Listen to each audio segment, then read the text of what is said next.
Ritual pertama. Malam itu, langit mendung menggantung seperti tirai gelap.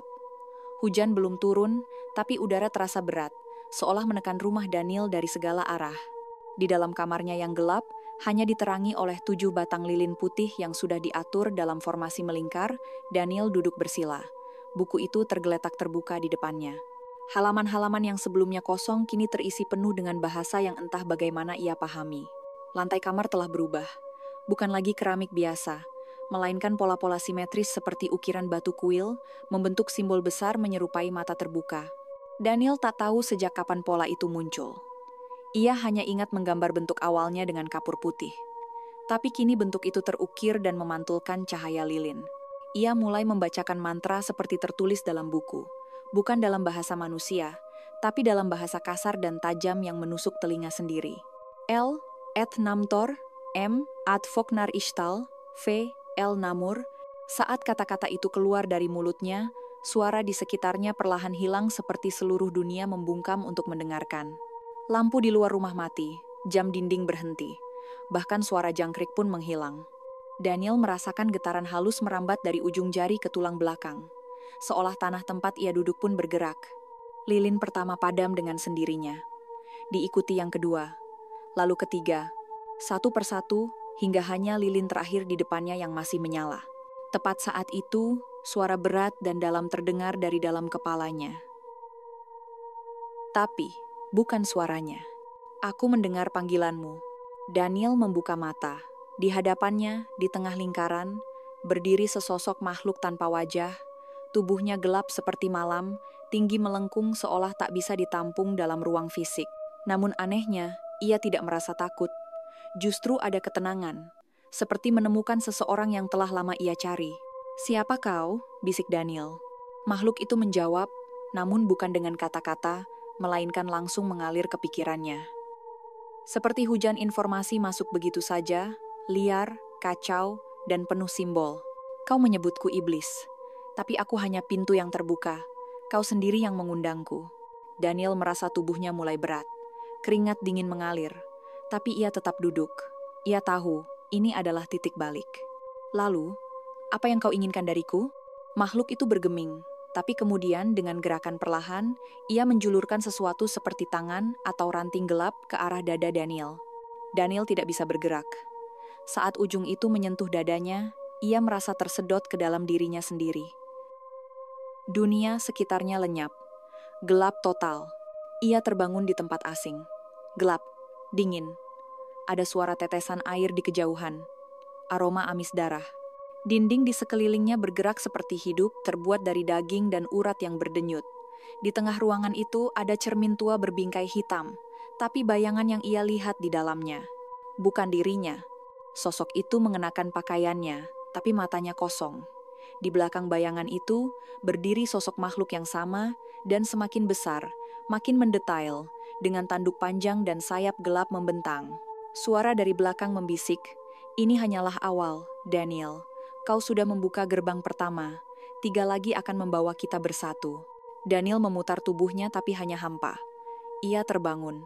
Saat membuka mata, semua lilin telah mati. Jam dinding kembali berdetak. Tapi waktu menunjukkan pukul 3,03, padahal saat mulai, masih pukul 11 malam. Ia duduk di tempat yang sama, tapi tubuhnya penuh bekas luka goresan kecil. Napasnya berat. Buku itu terbakar sebagian, tapi bagian baru muncul di tengahnya. Gerbang pertama telah terbuka. 3 kali darah, 3 kali nama, 3 kali pengorbanan. Daniel tak mengerti maksudnya, tapi ia tahu satu hal. Ia sudah terlalu jauh untuk mundur. Di cerita ini, nuansa psikologis dan okultisme mulai bergabung. Kita tidak diberi kepastian apakah makhluk itu nyata atau manifestasi delusi. Tapi semua kejadian fisik jam mati, luka, lilin terbakar, mengisyaratkan sesuatu benar-benar terjadi. Ritual ini adalah tahap pertama dari 4 tahap, yang bisa menjadi struktur besar dari novelmu. Penelusuran Arya. Pagi itu, hujan turun pelan, menyelimuti kota dengan kabut tipis yang membuat semuanya tampak seperti dunia lain. Daniel duduk di ruang tamu, memandangi cangkir kopi yang tak tersentuh. Matanya merah, wajahnya pucat. Ia tak tidur sejak malam ritual itu. Pintu rumah diketuk. 3 kali. Pelan, berat. Daniel bangkit dengan tubuh yang masih gemetar. Ia tahu siapa yang datang. Ketika membuka pintu, Arya berdiri di sana, basah kuyup, memegang sebuah amplop coklat besar dan ekspresi wajah penuh kekhawatiran. "Aku cari kau semalaman," ucap Arya tanpa basa-basi, masuk tanpa diundang. "Kau, kenapa wajahmu seperti itu? Kau kelihatan itu bukan kau." Daniel tidak menjawab. Ia hanya duduk kembali, menunduk. Arya mengeluarkan isi dari amplop, beberapa fotokopi halaman tua dan artikel lama dari koran lokal. "Aku cari tahu tentang kios buku itu," kata Arya sambil duduk di seberang Daniel. Kios itu ternyata tidak pernah terdaftar secara resmi, tapi beberapa orang menyebut bahwa dulu, pada tahun 1980-an, ada seorang pria tua yang menjual buku-buku terlarang di gang sempit dekat Pasar Baru. Banyak yang bilang siapapun yang membeli bukunya akan mengalami hal aneh. Daniel akhirnya bicara pelan. "Apa kau percaya hal-hal seperti ini, Arya?" Arya terdiam sejenak, lalu menjawab dengan serius. "Aku tak tahu apa yang harus kupercaya, tapi aku tahu satu hal, kau berubah. Dan aku tahu ada sesuatu yang janggal dengan buku itu." Ia meletakkan selembar fotokopi halaman kuno di meja. Itu adalah cuplikan dari catatan tangan seorang penulis lokal yang menghilang secara misterius tahun 1995. Di sana tertulis, "Saya menulis cerita itu hanya untuk menakut-nakuti, fiksi belaka. Tapi entah bagaimana, semakin saya menulis, semakin cerita itu terasa mengontrol saya. Sampai suatu malam, halaman-halaman kosong dalam buku catatan saya mulai menulis sendiri." Daniel menegang. Kalimat itu identik dengan apa yang dia alami. Arya menatapnya dalam-dalam. "Apa kau melakukan sesuatu, Dan?" Daniel ingin berbohong, tapi suaranya tercekat. Perlahan, ia mengangguk. "Aku melakukan akan ritual." Arya menutup mata, menarik napas panjang. "Tuhan, tapi aku tak tahu kenapa. Rasanya seperti aku dipanggil. Bukan aku yang ingin, tapi aku yang dipilih," kata Daniel pelan, seperti bicara pada dirinya sendiri. Saat itu, lampu ruang tamu berkedip, lalu mati. Televisi menyala sendiri, menampilkan layar hitam putih yang bergetar, lalu muncul tulisan aneh, bukan huruf Latin, tapi simbol-simbol mirip tulisan kuno. Arya berdiri spontan. "Apa-apaan ini?" Daniel menoleh. Wajahnya kosong, tapi matanya terlihat hitam untuk sesaat, seolah bayangan dalam dirinya mencoba mengintip ke dunia nyata. "Aku tak bisa menghentikannya," ucap Daniel. "Ini sudah masuk ke dalam diriku." Tiba-tiba, dari dapur terdengar bunyi piring pecah sendiri, dan aroma busuk campuran logam, darah, dan sesuatu yang membusuk telah menyebar ke seluruh rumah. Arya mulai panik. "Kita harus buang buku itu." Daniel berdiri, seperti kerasukan, dan berkata dengan nada berat, "Sudah terlambat. Gerbang pertama telah terbuka. Ia sedang melihat kita sekarang." Arya menatap Daniel, wajahnya pucat. Ia sadar, ini bukan hanya delusi. Ada sesuatu yang nyata, yang kini mengintai dari balik tirai realitas. Malamnya, Arya menginap di rumah temannya karena terlalu takut kembali ke apartemennya sendiri. Tapi sebelum tidur, ia sempat menelusuri simbol yang ia salin dari layar televisi Daniel. Dan ia menemukan sesuatu yang membuatnya tak bisa tidur sepanjang malam. Simbol itu adalah bagian dari ritual pemanggilan dalam kitab terkutuk Codex Mesorum, sebuah teks yang disebut-sebut hilang sejak abad ke-13, dan hanya bisa dituliskan oleh tangan yang dipilih. Dan kini Daniel telah menulis ulang bagian-bagiannya. Di antara dua dunia, Daniel menatap jam dinding di ruang tamunya. Jam itu menunjukkan pukul 9,30 malam. Ia memejamkan mata sejenak, sekejap saja. Tapi saat membuka mata kembali, matahari telah terbit, dan burung-burung berkicau di luar jendela. Apa yang terjadi? Tubuhnya terasa dingin, dan kulitnya merinding. Ia melihat tangannya ada bekas goresan seperti cakar kecil di lengannya. Tidak dalam, tapi cukup membuatnya yakin bahwa itu bukan mimpi. Di lantai, ada jejak lilin putih yang meleleh, dan di atas meja, buku itu telah terbuka sendiri pada halaman baru. Tulisan di sana bukan lagi cetakan biasa. Kini tulisan itu seperti tertulis dengan darah, menggumpal dan masih basah, seolah baru saja ditulis oleh tangan tak terlihat. Daniel berusaha mengingat, tapi pikirannya seperti kabur. seperti seseorang yang baru saja bangun dari koma panjang. Dalam kepala Daniel, suara-suara mulai muncul, bukan suara keras melainkan bisikan.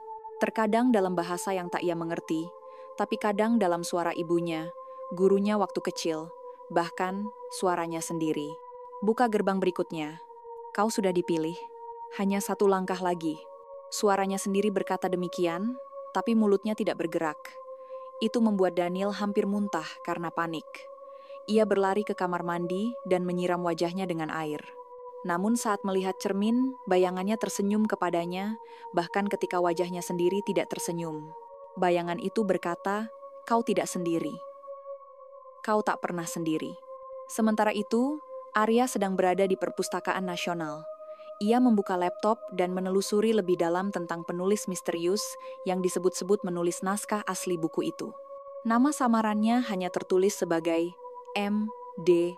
tanpa data lain. Namun melalui sebuah forum gelap yang membahas manuskrip-manuskrip terkutuk, Arya menemukan sebuah teori bahwa MD adalah inisial dari seorang penulis eksentrik bernama Maldeus Dar yang hidup pada era pasca kolonial di Jawa pada tahun 1950-an. Dar dikenal menulis cerita-cerita gelap yang katanya tidak datang dari imajinasi, melainkan dari suara-suara malam. Di forum tersebut, seorang pengguna anonim menulis, "Buku itu bukan dibuat untuk dibaca, tapi untuk ditemukan oleh orang yang tepat. Orang yang pikirannya cukup kosong dan jiwanya cukup retak, agar sesuatu bisa masuk." Arya membaca tulisan itu berkali-kali. Ia tahu Daniel bukan orang sembarangan tapi. Daniel telah lama hidup sendiri, menyendiri, dan sering gelisah tanpa alasan. Ia pria yang dalam, yang terlalu banyak menyimpan pertanyaan sendiri. Tiba-tiba, handphone Arya bergetar. Pesan dari Daniel. "Aku merasa seperti aku tidak hidup di sini lagi, Arya. Aku tak tahu mana yang nyata. Aku takut, tapi ada bagian dari diriku yang tidak ingin berhenti." Arya menggigil membaca pesan itu. Ia tahu sesuatu dalam diri Daniel sudah berubah. Mungkin ia tidak lagi berbicara dengan orang yang sama. Di rumahnya, Daniel mulai mencatat hal-hal aneh yang ia alami. Waktu meloncat. Pukul 10 malam jadi pagi dalam sekejap. Buku yang menulis sendiri. Suara-suara yang memanggilnya dari dalam dinding. Mimpi berulang di mana ia berdiri di tengah hutan hitam, dan di sekelilingnya ada makhluk tanpa wajah, berbisik dalam bahasa yang tak dikenalnya. Setiap kali ia bangun dari mimpi itu, satu hal selalu sama buku itu membuka halaman baru, dan tubuh Daniel memiliki luka baru. Luka-luka itu tidak dalam, tapi jumlahnya bertambah setiap malam. Akhir bab ini, Daniel berjalan ke dapur. Ia ingin minum. Tapi saat membuka pintu lemari es, ia melihat sesuatu yang tak seharusnya ada di sana, sebuah mata besar, merah, dengan pupil seperti kucing berkedip kepadanya dari dalam kegelapan lemari es. Lalu menghilang seketika. Daniel jatuh terduduk, napasnya tersengal. Tapi saat menoleh ke arah buku yang terletak di meja, buku itu sedang terbuka, halamannya tertulis besar. Gerbang kedua akan segera dibuka. Bab ini menandai awal dari keretakan antara dunia nyata dan dunia gaib dalam hidup Daniel. Hal-hal seperti kehilangan waktu, ilusi visual, pengaruh mental, hingga simbolisme dalam mimpi adalah bagian penting dari perkembangan horor psikologis di cerita. Arya dan penyelidikannya akan menjadi jalur paralel untuk membantu pembaca memahami mitologi novel ini, termasuk latar belakang Maldeus Dar dan naskah terkutuk.